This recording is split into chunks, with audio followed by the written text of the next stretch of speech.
Hey, what's up, everyone? How's it going? We're going to be doing a patch 16.5 preview. It's a pretty big patch, so yeah, let's just get right into it. So, first of all, Silas unlock condition changing from 2-star Lux Garen to 2-star Garen and level 9. I don't really think this changes much. You weren't playing for Silas too much if you weren't level 9 anyways, but it's still pretty difficult to get to him, and yeah, I think he's still going to be pretty rare, and this is not going to like move the needle too much on Silas. Next, we got an Arcanist team-wide AP nerf. I think I've been asking for this since like PvE because everyone just plays 2 Arcanist with like Swain plus Nico plus like Defender plus like Shyvana on every single board. So I don't really think this changes too much because it is a very, very small change. But they are like slightly buffing Vertical Arcanist. Anyways, I don't really expect this to change very much at all. Swain's still going to have like a play rate of 4, probably. Actually, they are nerfing Swain himself, but yeah, I don't think this Arcanist change is too big. Demacia getting nerfed is like a little weird. 5 MR nerf is armor MR nerf is pretty significant, especially if you consider like all the units that are using it well on your board, like all your frontliners, your Garen, your Galio. So not sure if I agree with this change. But yeah, I do actually think this is like probably going to be like a noticeable nerf. The Ishtal quest getting nerfed, I don't think you're going to take this one anymore. 15 rounds is just too much, unless you're like really strong. But yeah, 2-round nerf is like a huge nerf to this quest. So I think you're probably not taking it unless you're kind of forced to, or like you're really strong. Have less than 30 health reward, definitely needed a nerf. This quest was too strong, and yeah, it should be much like fairer at 300. Noxus Otacon bonus AS getting a bit of a buff. I think that the Noxus augment should be really good with these changes. I don't know if that one's getting any changes, but yeah, Noxus augment probably really good. Regular vertical Noxus probably still not so great. And yeah, 5 Noxus getting a bit of a buff, but you're probably still never playing 5 Noxus. It's just going to make the mid game a little better. Like sometimes when you get like a silent opener, you play 5 Noxus mid game. And the Void Royal Husk HP, this is actually a huge change. Royal Husk was way worse than the Carapace before, and now I would expect them to be like very on par. If not, like the Royal Husk might just be better actually now. So yeah, I feel like that's quite a big change that's going to help out like 4 Void boards. Getting into some 2-cost champs, Aphelios is getting a spell damage buff. It does seem like quite a large buff. That being said, I still think that the like Aphelios Bard Nico comp is super reliant on like Priz Ticket and too much value type of augments, or like Trade Sector even. Um, so yeah, I do think that comp will be like more playable. I don't really expect it to be higher than like B tier. Ash getting a buff, I think Ash is still going to be terrible. The unit is just like way too bad. A 580 buff shouldn't really change much. Maybe Tryndamere reroll can like come back a little, but I don't think Ash is going to be a very good unit still. Graves 3 getting a small buff. Graves 3 is pretty weak though, I would say, and yeah, especially with the Bilgewater nerf that made 2 costs more expensive, I wouldn't really expect to see a lot of Graves 3. Orianna getting a nerf to her 1 and 2-star spell damage and a buff to her 3-star damage. I think I am cool with this change. Orianna opener can be like pretty toxic sometimes, especially with like all the shields and the archangels. I'm actually kind of surprised they nerfed the damage and not the shield, but maybe they want the identity of the unit to be more in the shielding. And yeah, I don't think this is really going to bring back Orianna reroll because yeah, the unit is still just like way weaker than kind of what it used to be when Orianna reroll was like a thing. Getting into Rek'Sai reroll, Rek'Sai falls off way too hard late game. I wouldn't really expect this change to change very much. Yasuo is getting a buff to his spell heal. Yasuo Yone was already a pretty solid comp, so yeah, maybe going to be seeing a little bit more of that. Darius getting a buff. Darius is in like a pretty weird spot where he's like pretty hard to unlock, and then for that's pretty hard to unlock, he kind of sucks. So I mean, this is a pretty small change. I wouldn't expect it to change too much. These Jinx and Mundo buffs, however, like these units are already good units. Like you're very happy to itemize like Mundo 2 and Warwick, Jinx 2 and Warwick. So I would expect Warwick to be really, really strong next patch. I don't know how much like Jinx Mundo stuff there is gonna be, but yeah, I would expect like just like Warwick with like Mundo tank, Jinx backline, Warwick with like the Titans is gonna be really, really good next patch. Leona 3 getting a bit of a buff. Again, like these are pretty small buffs that I'm not expecting too much to move the needle. This is kind of my first time seeing most of these changes, but yeah, it's just like a small buff to 3-star. I wouldn't really expect this to have too much of an impact. LeBlanc 3 getting a pretty big buff, but like the difference between LeBlanc 2 and LeBlanc 3 still seems like kind of small to me, or not small, but maybe not like large enough that you're willing to go for LeBlanc 3. I guess we will see kind of how these changes do impact the meta, but I'm not really expecting a big shift. This Malzahar change is quite a large buff to 3-star. Like, you can see this is like a 20% buff to 3-star almost. Not quite 20. Like 15% buff to 3-star. I don't really expect Malzahar reroll like raw to be very good, but like with double trouble, it should be really solid. Sedge is getting a spell shield buff to 3-star. Maybe that helps like Tryndamere and like Orianna stuff like a little bit, but she was kind of one of the weaker 3-star tanks, I'd say. Like a Loris 3 or like a Not 3 is like much more common to see. So maybe just putting her up to the same level as those, but not something that you're like rerolling every game. Vayne 3 getting, yeah, again, kind of like a small buff. Maybe you're like a little happier to itemize Vayne and Demacia. I wouldn't really with the Demacia nerfs, like the comp should just be weaker. So I wouldn't really expect too much Vayne. Zoe 3 getting a buff, but Zoe has a problem where that she's like a really good early game unit, but like a really bad late game unit, as people just like put more units on the board, and she's like less likely to hit backline with her spell. So yeah, again, not really expecting too much out of this. Maybe some like double trouble Targon like niche stuff. But yeah, not expecting too much from these reroll changes. Velvet getting a small nerf. Slayers should still be pretty solid. Nasus getting a decent buff. Nasus should be really good. Like Shreemans were already really good. He should be the best 4-cost tank, and I think Mort said that they want him to be the best 4-cost tank. So yeah, I would expect Nasus to be like the best 4-cost tank. With these changes, Swain nerf is actually quite a large nerf, especially to 1-star Swain, and usually like everyone's running around with the 1-star Swain because there's like 5 people playing him in the lobby. So I'm not sure if I agree with the way that they nerfed him, because now it just feels like Protector's Vow is like even more mandatory on Swain, and you just like can't build anything else on him. I'm not sure how I would nerf Swain. I think probably nerfing like the Arcanist 2-piece is a good start, and also maybe nerfing like Shyvana a little bit, because he just pairs with Shyvana on like every single board. So yeah, I would be thinking about that. But yeah, I am happy to see a Swain nerf because the unit does have like a play rate above 4. And this Yunara change, I'm not completely sure, but I am kind of actually expecting this to be like a buff, because yeah, there's no AP scaling on her ult, which is, yeah, I guess going to be a nerf if you're in like, I guess most of the Ionias give her AP, so she is going to lose some AP scaling, but you're also getting like some extra spell damage, and yeah, I think you could just build like a DB or a Kraken instead of like the Titans, which is like similar damage already, and maybe she should be around the same, because yeah, I guess if you do think about it, like every single Ionia that you want to play her with, it does give her AP, so then that's going to be the spell bonus AS is going to be a pretty big nerf, and yeah, the spell damage maybe will be kind of negligible. So yeah, I would say she's like probably going to be similar. It's kind of hard to say though. Definitely you're not building Titans on her anymore. Definitely not. Anyways, Aatrox getting Omnivamp to AD conversion. Omnivamp is really good on this guy. It's kind of weird because like BT is not that good on him because the shield procs on his first life, but like Gunblade, Hodge feel really nice, and BT should be fine. I mean, it gives like 80 AD or something ridiculous. So yeah, it should still be like a really good item on him. Acel is getting a buff at 1-star and a nerf at 2-star. This will definitely help Acel because like once you're at the 2-star Acel, you're like insanely strong, but getting to the 2-star Acel is kind of the hard part. So yeah, I would think that this helps Acel be more viable. Still a pretty niche comp, I think. Like a slight buff to like Lucian and Senna carry, just a bug fix. And they no longer made it so you get progress for Mel's Radiant, but they buffed it by like 10 mana. It probably doesn't really change much at all. Getting into some of the champ changes, Silas is getting an AS buff and a Jarvan spell damage buff. The Jarvan spell doesn't really do a lot of damage. It's mostly just there for the CC. That being said, you probably are going to be seeing like a little more Silas, especially just like Fast 9. If you've already sold the Jarvan, it's pretty easy to find like a 2-star Garen, and maybe like also less people playing Demacia with the Demacia nerfs. So yeah, maybe Silas will be like a little bit more prevalent and a little bit better. I'm not really sure like how to evaluate these T-Hex changes. I think we're just gonna have to like wait to see the stats. It was kind of weird because T-Hex was actually in like a pretty good spot in my opinion, and then they made some changes that was like supposed to be a buff, but then it ended up being a nerf, and then he became like unplayable again.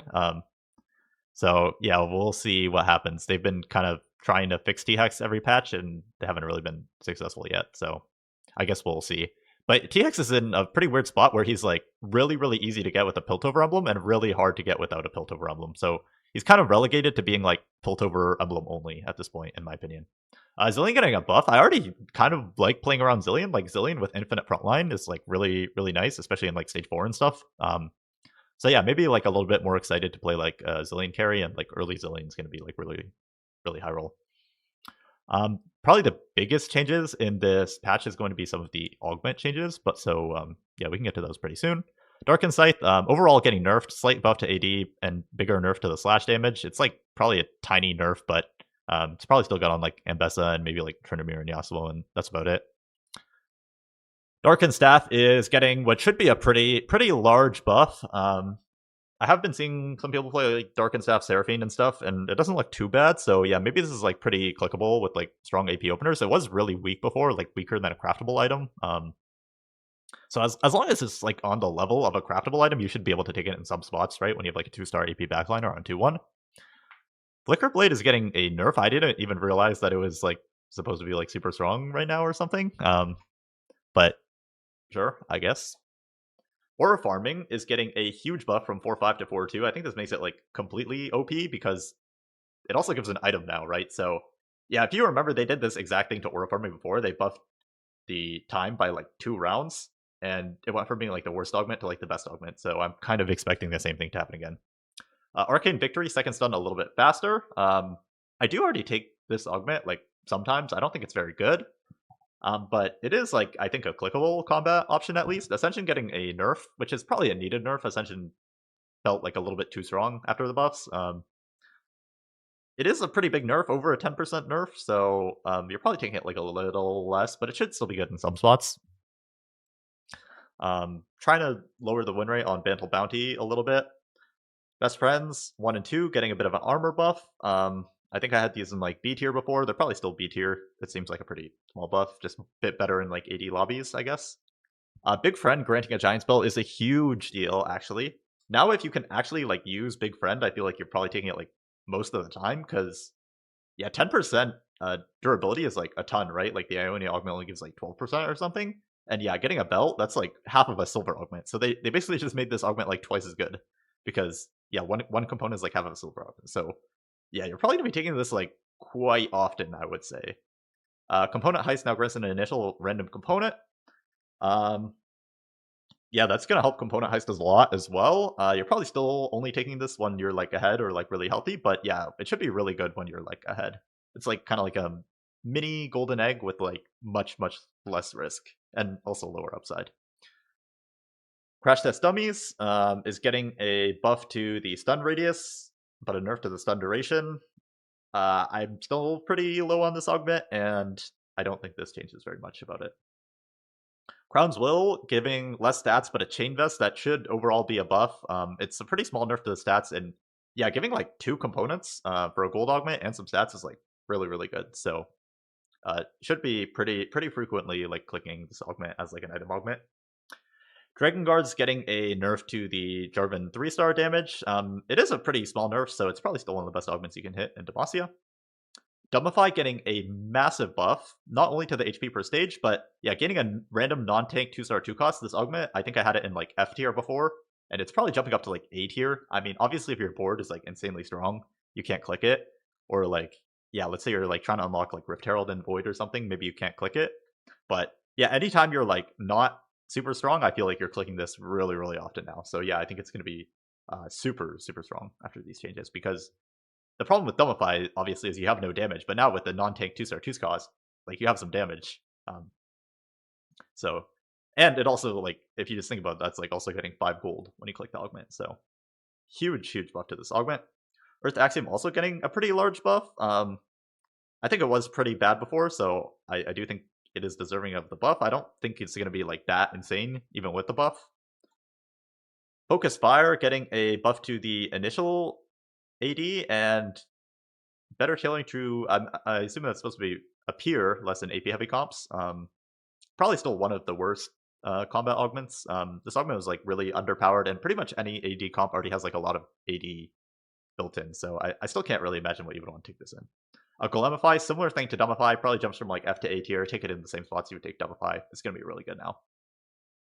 Hard commit getting a huge nerf. I don't think hard commit's going to be that good anymore.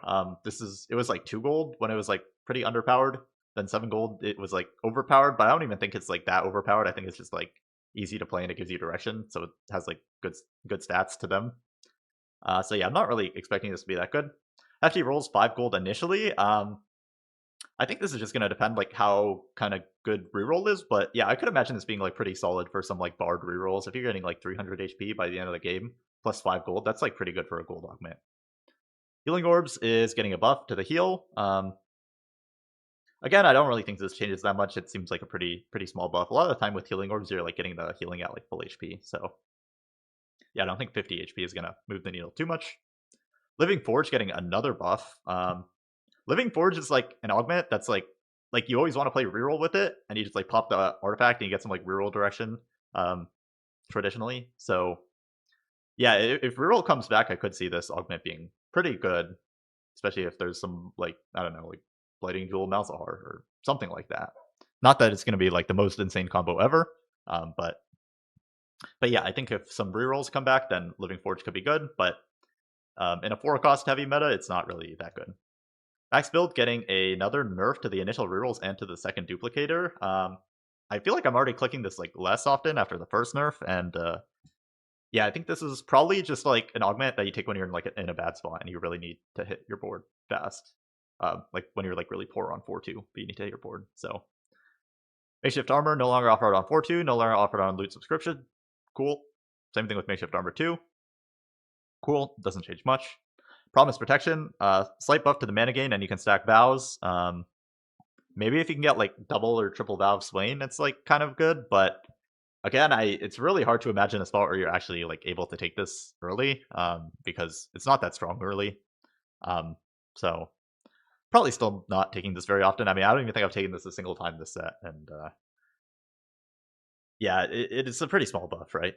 Secrets of the Sand getting a decent buff, but the problem with Secret of the Sands is like you need to unlock at least 2 Shurimans to be worth it, and you probably need to unlock like Zerath or Nasus first, but it's really hard to win early rounds. So maybe if like Diana makes like a bit of a comeback, because this augment had like really good synergy with like Diana, but otherwise it feels like an augment that's like very hard to play around. And yeah, 4 gold helps, but I don't know if it changes that much to me. Spear's Wool, I would consider this a really big buff. Small nerf to the AD and gives a tier. Probably clicking this like way more often. Soul Leveling getting a small nerf. You're probably clicking this in like the same spots that you were clicking it in before. Kitchen getting a small buff. It looks like a big buff, 6 to 3 rounds, but then if you consider one of the rounds is like the neutral rounds, you're getting up on for 2-5, 2-6. And Kitchen often like has the plan to just like lose stage 2 as well. So yeah, it's probably like a tiny bit better. I don't really think this is like a huge buff though. World Runes, getting like quite a large buff. I feel like this augment should be like really good on paper. Like 2 emblems plus like Slammin worth of like XP or like Patient Study worth of XP. And yeah, when you get the 6 XP going, like if you can get it going early, that's like insane. So I feel like this augment should be good, but I also felt like it should be good before, and it was clearly very bad in the stats. So maybe have to test it out. Treasure Hunt getting a gigantic buff from 20 gold to 16 gold, and the random artifact is becoming an artifact anvil. I think that this is very clickable for reroll again. This is a huge buff for sure. Falls of Twilight 2 getting quite a large nerf. Initial Zins 2 to 1 and Lesser Dupes 3 to 2. You're probably clicking this like a lot less often. I already thought it was like not as good as, you know, kind of like the Mort Dog Monday Meta Report stats. So yeah, this is a really big nerf. I mean, the duplicators doesn't matter that much, but losing 1 Zin is like a huge deal because you're trying to hit on 4-1, not 5-1. So like, who cares about the 5-1 duplicator? But yeah, losing 1 Zin is a huge deal. I would expect this augment to be a lot worse now. A lot more situational. Twin Guardians getting, I guess overall it should be a buff. Probably still taking this in like Ionia, and like that's it still. Warlord's Honor getting a massive buff, 1 initial stack, and 6 AP AD per stack. It could be like kind of clickable for some rerolls, but to be honest, like I'm pretty sure prep is just still more like stats than this, and like better for reroll. And I can't really imagine taking Warlord's Honor outside of reroll because it's so hard to get like the stacks. Still pretty low on this augment. We stick together. Can't offer the defensive ones.